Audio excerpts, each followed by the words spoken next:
I think the next thing is really turning these are all kind of, they still need human input. I think later this year there'll be less and less human input. It'll be, AI agents will be running, responding to emails. I think some people are already doing that. Some people are making phone calls and answering phone calls. Sales agents, that they're here, and they'll probably be more prolific by the end of the year. I know they just came out with a version inside our Google Gmail where you just say @ChatGPT and then it can create an image or an email. You just text in what you want to pretty much say, and it'll write an email for you and hit go. Wow, that must be a plugin, is it? Yep. Yeah. Well, is that part of Workspace, or is that just a general? That's an outside program. Okay. Yeah, but Google will want you to use Bard for that. Sure. I mean, but they've had AI in Gmail for a while, because when you respond to an email, it often will come up with a suggested response. So that they've had AI in it, but they will be integrating. Bard is going to be pushed out across everything. So yeah, it was through Cloud HQ. Google Cloud. Okay. It's Cloud HQ. It's outside Google. It's a separate kind of thing.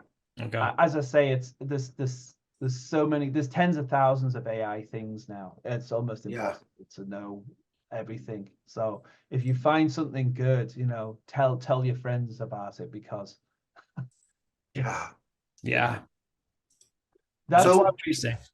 I don't know. We covered it. What was the 3 top ones you would recommend any of us investors who are kind of just playing around? If we want to spend $60 a month on this stuff, what would be the 3 ones? Because it sounds like we use it for marketing. You can do it for analytics, right? You can do it for research. You can solve problems with it. What are the top 3 if we're going to spend, say, $60 a month? What would be the top 3 ones? ChatGPT 4.0 be the one. That's definitely the top one, because it does so much. Okay, and it has plugins too. It just, there's these GPTs that do all sorts of things. Probably it depends on what you're trying to achieve, but if you want to do a podcast, 11 Labs is $10, $20, $30 a month, depending on how many videos you want to do. Synthesia is for video. Midjourney is cool, but it's a little bit more techie, a little bit. So I wouldn't go there unless you're really techie. Gotcha. I don't know. There's just so many. There's another. So you said the videos you can actually edit the video, I guess you want to call it. There are video editing tools. I don't know. There's so many of them now. I'm going to be completely honest. I'm overwhelmed myself, so I just try and stick with some of the stick to the basics, and you generally don't go too wrong. For me, the basics are ChatGPT. Yeah. This is another cool place you can go and play around with lots of large language model AI type things. It's called POE.com. You get access to all of the leading edge large language models. Wow. Just it's another rabbit hole. Yeah. That's the problem with this stuff. It's so cool. And I feel that people are going to probably, those who are just not techie are going to say, I'm not going to do this. This is just too much information. I don't understand it. I don't even want to play with it. I'll lose. What do you say to those kind of people who are just find someone that can help you with it? Maybe it's your son or daughter or next door neighbor that's a bit more into that. Would you say it's similar to someone in back in the 90s saying, this internet thing is just not for me? It's just too much. It might be for those of us that, over 50, 60 maybe, but the young kids, they're going to be all over this stuff. But you're saying that this is a must, not it's like the internet was a must back then. You couldn't avoid it back then, the internet. It sounds to me as you can't avoid the AI. It's going to be what runs things. You have to use it now, certainly in business, to be competitive, because unfortunately it does replace some human labor, but it also can make existing people more. So if you've got an assistant, these AI tools will make them way more productive. Right. All of our people use AI now for content generation, images, all the usual stuff. It's just made them so much more productive. So you don't, it's very cost effective to use this technology now. Certainly on the, we use it on the generative side. It's going to be way more cost effective as well in the future for people to use it for other. And when you say generative, that means you're generating something from content. text. Yeah, that's generally what ChatGPT is. It's a generative AI tool. That's amazing. Yeah. Yeah. So someone like Nathan, It's who's not a fascinating. tech guy, needs to learn how to use the basics of it to keep up with other people who will dive fully into it. I know a bunch of people in the space who are tech people, and they're going to blow by them through, marketing, getting out there, systems. That AI is going to be the next wave of what runs businesses especially in our space where we're digital. Yeah, right. Well, if you're either going to learn it yourself or you're going to find someone that can help you adopt it inside your business. Yeah. We do it for all our, a lot of our clients don't even know we use a lot of AI across everything we do with them. What can you find offer? Someone that can help you with that technology and just say, I want to do X, Y, Z. Is it possible? What can you offer those who are on the call now and who'll be watching on YouTube and everything else? What can you help them? What kind of service can you provide? Let's turn off your share. What service can you provide for the investors out there who are looking for the opportunity to dive into this, but just don't know what to do?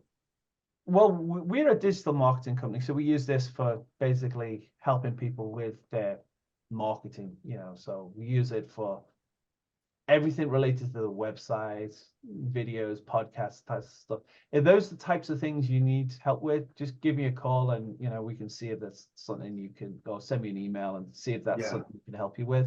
If it's some of this more sophisticated stuff, we're not in that realm yet. We're not doing that, and that's not really our thing. We're using the technology for marketing purposes. So for blogs. You can even write a book, or you can write a book in an hour now about note investing. Very easy. Literally an hour, man, or less. So that's one of the things. If you're if you're a real estate investor and you're looking to position yourself as an expert, writing a book is one of the things we've all been told to do. I wonder I wonder if you can publish it too. That's a big one, right? The publishing part of the book is the hard part, I would think. Yeah. Well, there are some dedicated software tools now that you just, it will do almost everything for you. It'll spit out the Kindle format and everything. But I've written a book in like 30 minutes on note investing. So prompt one is give me an outline for 16 chapters of a book about real estate note investing. It pops that.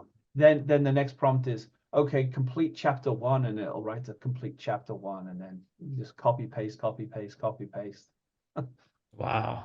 So that's amazing. And then you can say, well, turn chapter one into a blog post that I can put on my blog. Turn chapter one into a tweet, a series of tweets. So once you've created one thing, you can then turn it into multiple things So we use AI for marketing. That's what we do. Yeah. That's fascinating. So as we wrap up here,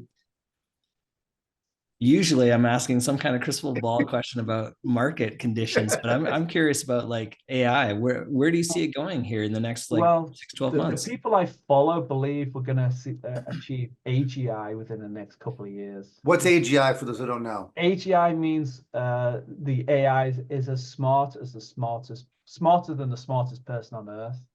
So that's one for artificial general intelligence, something that's as smart as every human.